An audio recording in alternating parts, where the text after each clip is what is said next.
In 1607, King James granted the Virginia Company a charter establishing the first English settlement, Virginia, giving a start to the southern colonies.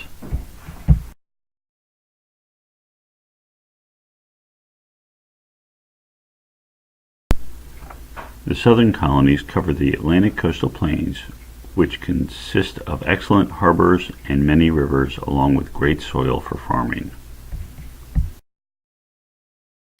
In addition to Virginia, Maryland, North Carolina, South Carolina, and Georgia all make up the southern region of the English colonies. The southern colonies are located south of the mid-Atlantic colonies and east of the Appalachian Mountains and include the Piedmont region. The climate of the southern region is very much different than that of New England and mid-Atlantic regions in that it is very humid and the growing season lasts much longer. These factors allow for cash crops to be produced. These environmental factors help the South economy grow and prosper.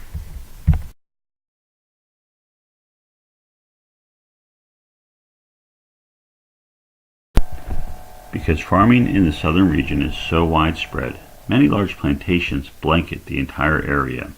The plantation owners, also known as planters, were able to grow large amounts of cash crops such as tobacco, indigo, and rice.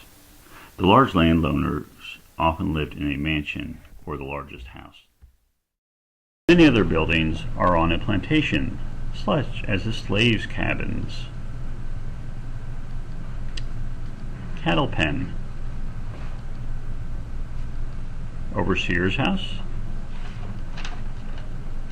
stable, tobacco barn, kitchen, office, and smokehouse. Not all Southern families lived on plantations.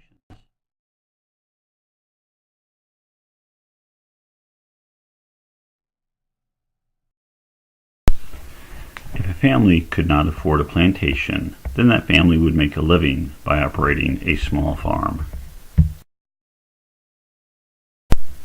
In addition to farming, the southern colony's economy depended on the selling of wood products like tar or pitch, sticky stuff often used to waterproof, and furniture created from the vast amounts of trees that were often cut from the land in order to farm.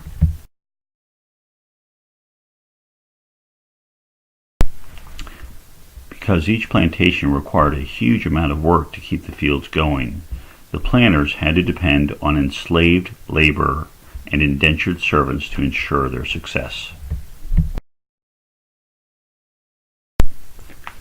Overseers were hired to watch the enslaved workers to ensure they were doing their work. Slaves were treated well or cruelly, depending on their owners. Enslaved Africans were an important human resource in the South. Because life centered on farming, there was little time for education. Also, because plantation mansions were very far apart, there were hardly any formal schools. Children were often tutored at home.